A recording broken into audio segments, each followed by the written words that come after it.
गीते कोणाच्या बाजूने मिळालाय मतदारांचा कौल? मतदानानंतर रायगडमधल्या पत्रकारांची बातचीत केली आमच्या प्रतिनिधी जुई जाधव यांनी. पाहूया. लोकसभा निवडणुकीच्या तिसऱ्या टप्प्याची मतदानाची वेळ आता समाप्त झाली आहे. अनेक तर्कवितर्क ह्या दिवसभरामध्ये खरं तर या संपूर्ण प्रकरणामध्ये काढली गेली आहेत.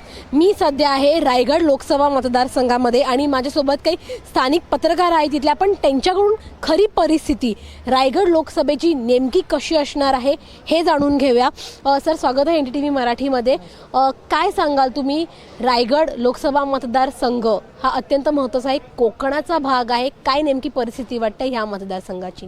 या ठिकाणी तटकरे यांना जास्त भरघोस मतं मिळणार की गीतेंना मिळणार, या सर्व पार्श्वभूमीवरती जर आपण त्याचा अभ्यास केला तर भाजपसोबत तटकरे साहेब गेल्यामुळे या ठिकाणी मुस्लिम वोट जे आहेत, मुस्लिम मतं जे आहेत त्याच्यामध्ये मोठा फरक पडू शकतो. 60 ते 70 हजार मतदान जे आहे ते फिरू शकतं. आणि त्याचबरोबर यंदाच्या निवडणुकीमध्ये शेतकरी कामगार पक्षाचे जयंत पाटील असतील किंवा संपूर्ण पक्ष असेल तो देखील या तटकरे साहेबांसोबत नाही आहे. त्याचा देखील फटका पूर्णतः तटकरे साहेबांना बसू शकतो आणि त्याचा विपर्यास म्हणजे त्याचा फायदा हा आनंद गीतेंना होऊ शकतो. आनंद गीते हे देखील 10 वर्ष रायगडचे खासदार होते. एक टर्म तटकरे या ठिकाणी खासदार होते. त्यांची कन्या या पालकमंत्री होत्या, त्यांचे चिरंजीव हे आमदार होते. पण रायगडच्या जनतेने ज्या पद्धतीमध्ये तटकरे साहेबांना उचलून धरलं त्याच पद्धतीमध्ये काही पिरियड आधी म्हणजे काही टर्म आधी आपण जर पाहिलं तर गीतेंना उचलून धरलं होतं. आणि आता पुन्हा आपण जर गणित बघितलं, जर वजाबाकी आपण केली तर यावेळेस गीते साहेबांचं पारडं जड असल्याचं एकंदरीत चित्र दिसतंय. पण निवडणूक आहे, नेमकं काय होऊ शकतं हे आपण आत्ता सांगू शकत नाही आहे. कसं आहे की खासदार जे आपले अनंत गीते माजी खासदार यांनी आता जे तटकरे साहेबांच्या विरोधात जी आता लढाई लढलेली आहे त्या लढाईमध्ये त्यांनी जे आता भूमिकेत लोकांची जर मनं जिंकून जे कामं केली होती मागील 5 वर्ष 10 वर्षापूर्वी त्यांनी 2019 साली, त्याचा फटका आता ह्या वेळेला तटकरे साहेबांना पडेल असं मला वाटतं. कारण भाजपची साथ त्या तटकरे साहेबांनी दिल्यामुळे मुस्लिम वर्ग जो आहे, मुस्लिम समाज जो आहे हे कम्प्लीट त्या आनंद गीते साहेबांच्या ह्याच्यावर आहे. म्हणजे त्यांना वोट देऊन त्यांना उमेदवारी दिली तेव्हा त्यांनी घोषणा दिली होती मुस्लिम समाजाने की आता ह्या वेळेला आम्हाला मशालीला आपण वोट देऊन आपण परिवर्तन करूया आणि भाजप सत्तेने जे आत्तापर्यंत जे त्याला काय म्हणतो आपण मनमानी जे पद्धतीने राज्य चालवत आहेत ते तिकडे थांबा आपण देऊया. अशा पद्धतीने मुस्लिम समाजाचं वोट हे पूर्ण मशालीला म्हणजेच आनंद गीते साहेबांना मिळेल अशी मला या ठिकाणी शंका वाटत आहे. त्या जनतेला असा विश्वास कुठल्याही लोकप्रतिनिधीवर राहिलेला नाही. हा मुद्दा महत्त्वाचा मुद्दा आहे. त्या कारण असं आहे की भाजपबरोबर अजितदादा पवार गट जे आहेत ह्यांनी लगेच एंट्री करून त्यांच्यावर युती करून त्यांची उमेदवारी ते जाहीर केले.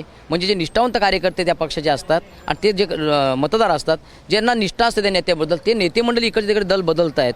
त्यामुळे त्या लोकांच्यामध्ये एवढा आक्रोश झालेला आहे त्या मतदारांमध्ये का ते त्याला कुठल्या पद्धतीने आपण ह्या नेते मंडळींकडे जायचं आणि कुठल्या पद्धतीने यांच्याबरोबर आपण काम करायचं आणि आपण यांचा नेता म्हणून काम करायचं म्हणजे त्यांचा मतदारांचा विश्वासच राहिलेला नाही आहे या पुढाऱ्यांवर, या नेत्यांवर. जे का आता हल्ली आपण बघत आलो भाजपबरोबर शिवसेना गेली, शिवसेनेबरोबर शिंदे गट गेला, शिंदे हे आपण बघत आलेले होते. इथं पक्षात इकडे तिकडे उड्या मारतात माकडासारखी. अशा पद्धतीने हे जे रणरीत्या चालू आहेत हे खऱ्या मतदारांना पटलेले नाही आहेत. त्यामुळे कुठल्याही ह्या भारतातले नेते जेवढे आहेत या भारताचे राज्यकर्त्यांवर लोकांचा विश्वास राहिलेला नाही. त्यामुळे 50% हा मतदान झाला, लोक बाहेर पडत नाहीत. कारण तो आहे महत्त्वाचा मुद्दा, तो आहे. आपण पेट्रोलचा भाव बघितला, आपण डाळींचे भाव बघितले, कडधान्यांचे सगळे भाव बघितले तर ते भरमसाठ वाढलेले आहेत. आणि या भाव वाढल्यामुळे काय झालेले, जनता एकदम होरपालून त्या भावामध्ये निघालेली आहे. आणि त्या होरपालून निघाल्यामुळे जनता काय करत आहे, त्यांचा उद्रेक हा दाखवू शकत नाही कोणाला, गरीब जनता.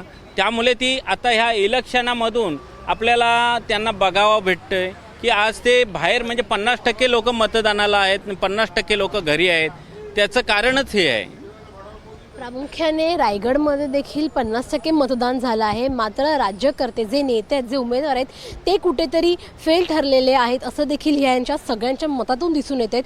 दुसरी गोष्ट म्हणजे जो विकासाचा मुद्दा आहे तो विकासाचा मुद्दा देखील रायगडकरांपर्यंत पोहोचलेला नाही आणि त्यांची जी विकास कामं अपेक्षित होती ती देखील पूर्ण झालेली नाही आहेत. खरं तर या सगळ्यांच्या मतातून असंच स्पष्ट होतंय.